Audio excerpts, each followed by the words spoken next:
Hi viewers, welcome to our channel. ప్రస్తుతం మనతో పాటు ప్రముఖ పొలిటికల్ అనలిస్ట్ డాక్టర్ దుర్గా గారు ఉన్నారు. వారితో ఒకసారి మాట్లాడారు. మేడం నమస్కారం. మేడం గతంలో పవన్ కళ్యాణ్ గారు వారాహి యాత్రలో ఉండగా ఒక ఆరోపణలు చేయడం చూస్తాం వైసీపీ ప్రభుత్వం పైన.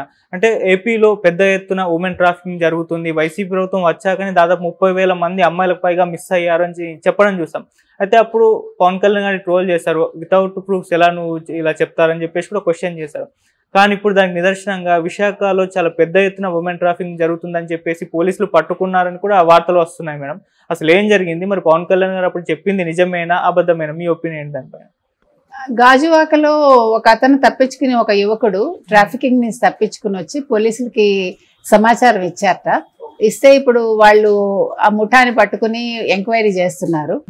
అయితే పవన్ కళ్యాణ్ గారు చెప్పింది ఆ రోజు తప్పు అని వైసీపీ వాళ్ళు మీరు చెప్పినట్టుగా ట్రోల్ చేయటమే కాదు, మహిళా సంఘాలు పెద్ద ఎత్తున దాని మీద ఆగ్రహించి వాళ్ళు బయటకు వచ్చి మాకు ఎవిడెన్స్లు చూపించండి, మీరు అట్లా ఎట్లా చెప్తారు అని వాళ్ళు పెద్ద ఎత్తున ఉద్యమంలాగా చేయటం జరిగింది. కాకపోతే ఇవాళ వీళ్ళు చెప్పటం, పవన్ కళ్యాణ్ ఒక్కళ్ళే చెప్పటం కాదండి. ఇప్పుడు మనం తెలంగాణలో ఉన్న వాళ్ళకు కూడా ఆ విషయం తెలుసు. ఎంతోమంది అమ్మాయిలు మిస్ అయ్యారు, మహిళలు మిస్ అయ్యారు, ఈవెన్ మేల్ కూడా మిస్ అయ్యారు, పురుషులు కూడా మిస్ అయ్యారు. దీనికి ఏంటి రీజన్ అని ఆలోచిస్తే, ఆ గాజువాక విషయానికి వస్తే మనకి చుక్కా రాజేష్ అనే వ్యక్తి ఫైర్ అండ్ సేఫ్టీ విభాగంలో పనిచేసేవాట.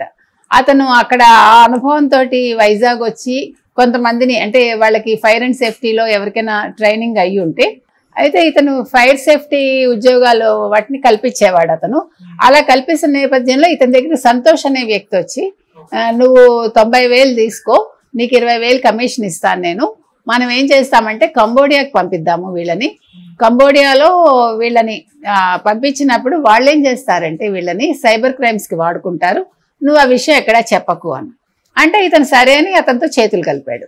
చేతులు కలిపాక ఇతనికి మళ్ళీ ఆర్య హబీబ్ అని ఇద్దరు మళ్ళా వచ్చి, మేము నీకు 1,50,000 ఇస్తాము, వాళ్ళని సైబర్ క్రైమ్కే కాకుండా చైనా వాళ్ళు తీసుకుని వాళ్ళు వేరే రకంగా వాడుకుంటారు, నువ్వేం మాట్లాడద్దు, నీకు ఇంకా ఎక్కువ కమిషన్ ఇస్తామన్నా. సో వీళ్ళ నలుగురు కలిపి చేస్తున్నారనమాట. వీళ్ళు చేసే పని ఏంటంటే అక్కడికి వీళ్ళని పంపించేస్తారు. పంపించినప్పుడు కంబోడియాలో వీళ్ళని ఆ కంపెనీలు $2,500 to $4,000 కొనుక్కుంటారు. కొనుక్కున్నాక వీళ్ళని చైనా ఏజెంట్లకు అమ్మేస్తారు. వాళ్ళు వీళ్ళని రకరకాలుగా వాడుకుంటారు. అంటే సైబర్ క్రైమ్కి వాడుకోవచ్చు, వాళ్ళని అంటే వాళ్ళకి మద్యం కావచ్చు, డ్రగ్స్ కావచ్చు, వాళ్ళని అలవాటు చేసి ఆ మత్తులో వాళ్ళ చేత అడ్డమైన పనులు చేయిస్తారనమాట. సో ఇది చాలా పెద్ద నేరం. సో ఇది నిజంగా ఒక అదృష్టం ఏంటంటే ఆ పిల్లాడు అలా తప్పించుకుని రాగలగడం అనేది చాలా పెద్ద విషయం. సో దీన్ని ఈరోజు పోలీసులు దాన్ని ఒక ఏమనాలి, ఒక ఛాలెంజ్గా తీసుకుని దీని మీద దృష్టి పెట్టారు వైజాగ్ పోలీసులు. అయితే ఇది వైజాగ్లో మాత్రమే జరుగుతోందా అనే ఒక సందేహం మనకి. ఎందుకంటే ఆంధ్ర రాష్ట్రంలో ఎక్కడైనా జరగచ్చు, ఒక జిల్లాలో కాదు కదా, మొత్తం 33 జిల్లాల్లో ఇలా ఎన్ని జరుగుతున్నాయో, ఎంతమంది మిస్ అయ్యారో. సో ఇతనెవరు, జగన్మోహన్ రెడ్డి వీళ్ళు పవన్ కళ్యాణ్ తప్పుపెట్టారు, కానీ పవన్ కళ్యాణ్ చెప్పింది అక్షర సత్యం అనమాట. ఎందుకంటే ఆయన ఆ రోజు వారాహి యాత్రలో చెప్పిన దానికి వీళ్ళందరూ పెద్ద ఇదైపోయి, మీరంతా ఎలా చెప్తారు అలాగా, వైసీపీ ప్రభుత్వం అలాంటివి చేయదు, వాలంటీర్లు చాలా మంచి వాళ్ళు, వాలంటీర్లు అలాంటివి చేయరు అంటే, మీకు ఎప్పుడైతే మన వివరాలు, మన వ్యక్తిగత వివరాలు వాలంటీర్ల చేతిలోకి వెళ్తాయో, వాలంటీర్లను ఎంతసేపు అండి వలేసి పట్టుకుంటారు కావాల్సిన వాళ్ళు. ఇప్పుడు ఒక చిన్న ఉద్యోగం చేసే వ్యక్తికి నీకు 10,000 ఇస్తాను సమాచారం ఇవ్వంటే ఇవ్వడా? మనుషులు అందరూ కూడా నిజాయితీగా ఉండాలని లేదు, ఆశ పడతారు, ప్రలోభాలకు లోనవుతారు. సో ఆ విధంగా ఎంతమంది పర్సనల్ డేటాలు వెళ్ళిపోయాయో, పవన్ కళ్యాణ్ గారు చెప్పింది 100% నిజమని మనకి ఇప్పుడు రుజువైతోంది. సో ఈ విషయంలో ఈరోజు మరి వైసీపీ ప్రభుత్వం ఏం మాట్లాడుతుంది? ఇప్పుడు ఆపద్ధర్మ ప్రభుత్వం, దీని మీద నోరెత్తడానికి ఎవడు ముందుకు రాడుగా. బొత్స సత్యనారాయణ ఇవాళ ఏం మాట్లాడతాడు, మరి ఇదే విజయసాయి రెడ్డి ఏం మాట్లాడతాడు వైజాగ్లో ఉండి? మరి వైజాగ్ నేతలంతా బదులు చెప్పాలి కదా. అదే విధంగా సజ్జల రామకృష్ణారెడ్డి చెప్పాలి, ఎందుకంటే ఆయన సలహాదారు, ముందు అన్నింటికీ ఆయనే కదా ముందుకొస్తాడు. మరి ఇప్పుడు ఏం మాట్లాడతాడు ఆయన తాడేపల్లిలో ఉండి? సో నేను అనేది ఏంటంటే వీళ్ళందరూ కూడా ఎవరు పవన్ కళ్యాణ్ మీద అనవసరంగా నిందలు వేశారు, కానీ పవన్ కళ్యాణ్ గారి దగ్గర సమాచారం లేకుండా ఆయన మాట్లాడలేదు. కాకపోతే సమాచారం ఇచ్చే పరిస్థితుల్లో ఆయన లేకపోవచ్చు, కొన్ని మనం చెప్పడానికి ఉండవు కదా, మనకు తెలుస్తాయి కొన్ని, కానీ దాన్ని మనం బయట పెట్టడానికి మన దగ్గర సరైన ఎవిడెన్స్లు ఉండవు.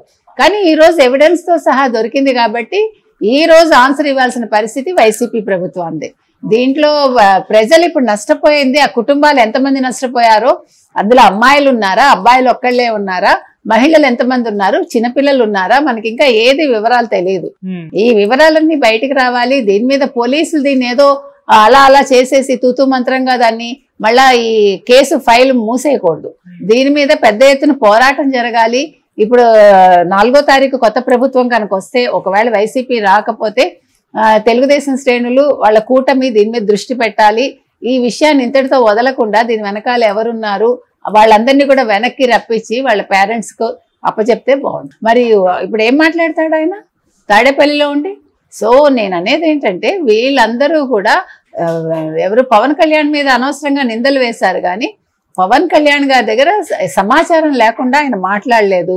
కాకపోతే సమాచారం ఇచ్చే పరిస్థితుల్లో ఆయన లేకపోవచ్చు. కొన్ని మనం చెప్పడానికి ఉండవు కదా, మనకు తెలుస్తాయి కొన్ని, కానీ దాన్ని మనం బయట పెట్టడానికి మన దగ్గర సరైన ఎవిడెన్స్లు ఉండవు.